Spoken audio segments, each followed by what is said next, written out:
How you doing, everyone? It's me, TheDomotaku, here today to talk about Masamune-Kun's Revenge, Episode 8.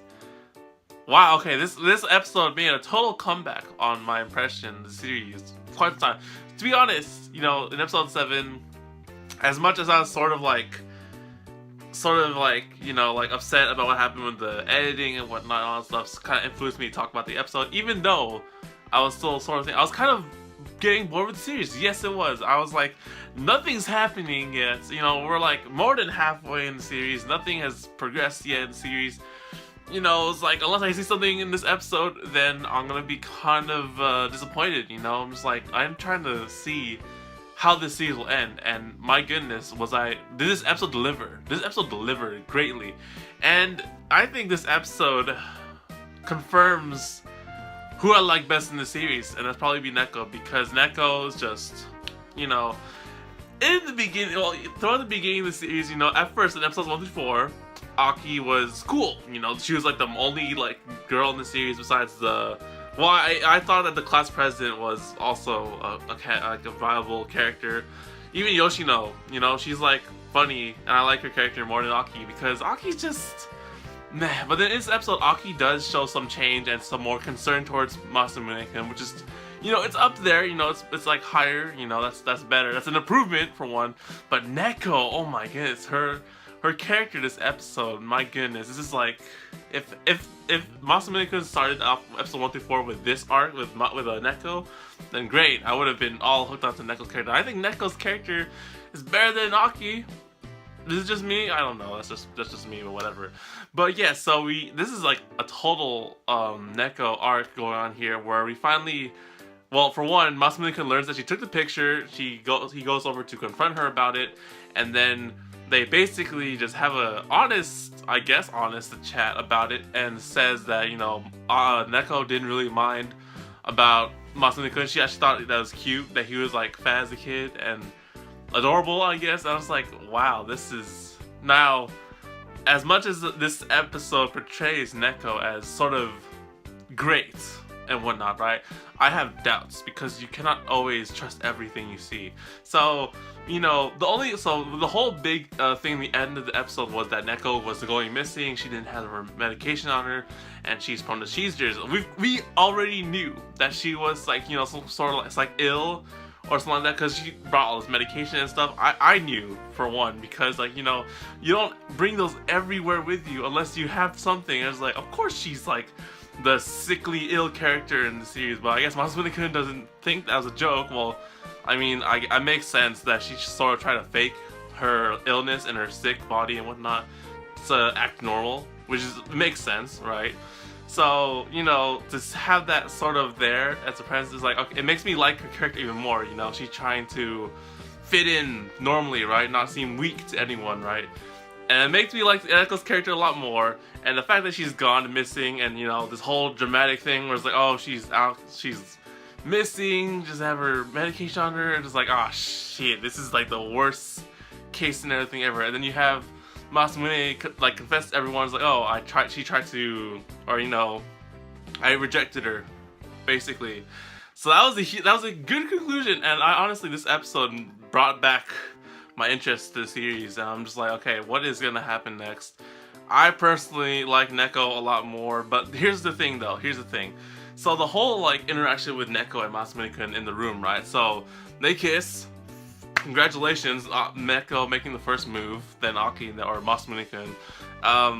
So Masamune-Kun rejects her because he's going with the revenge plan for one, and supposedly he thinks that Neko doesn't truly 100% like Masamune-Kun. Now, that could be true or not be true, because we don't truly know about Neko's character just yet, because from what we learned so far in this episode, for one, at the beginning of this, when we first met Neko, oh, she's a liar, she's dangerous, whatever, and that she's like sick, and that's basically all we knew, right? In this episode, you know, she kisses Masamune-Kun. She thinks that his past is adorable, and he's a kid, and that's basically it. And that she really is, with all this medication and stuff. That's all we know about Neko. Now, I can't really judge if Neko truly 100% likes Masamune-Kun based off that, because it's just their interactions.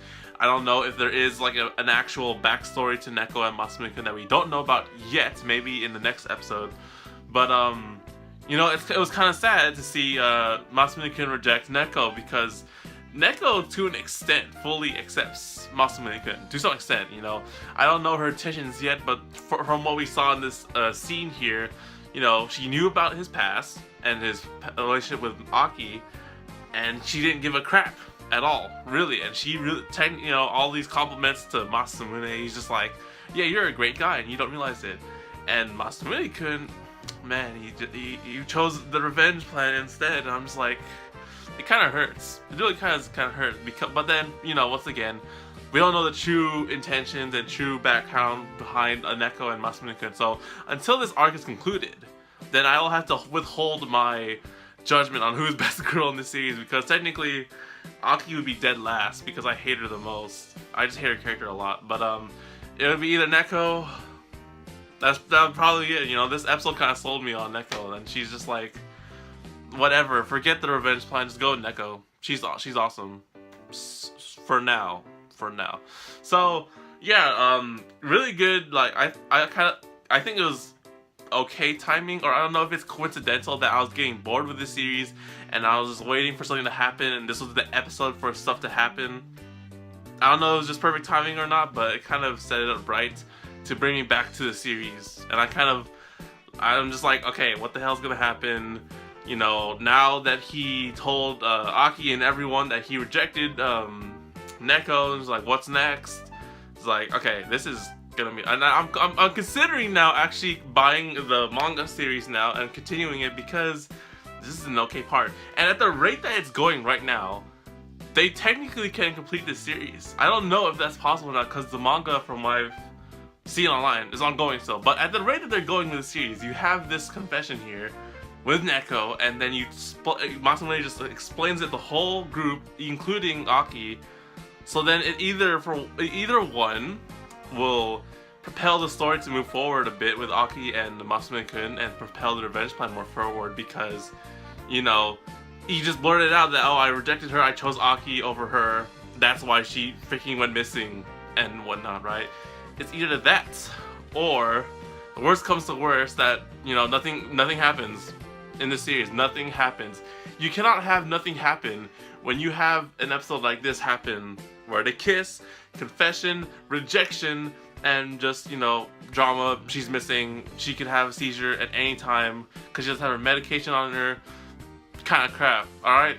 Something has to happen. If nothing happens, then I'm gonna be a pretty pissed off Dome about the series. And to be honest, once again, I had interest in the series in the beginning, lost focus and lost interest in the middle, but now I'm kind of back at it. So I really want to see what happens next time. We'll have to cover it next week, so stay tuned for that, guys. Like the video if you enjoyed. Like the video if you like Neko, because Aki's, I don't know, man. At this point, you know, Aki's the main candidate for the revenge plan, so of course they're not gonna drop Aki. But personally, I like anyone else besides Aki, unless they could change my mind and influence me later, because, you know, episodes 1 through 4 was good, but, you know, all that changed when Neko came around. So stay tuned, subscribe, because next week I'll be covering episode 9, and we'll see just what happens in this series, and will it actually ever end. So thank you guys for watching. I'll see you guys next time. Take care, guys, and matane.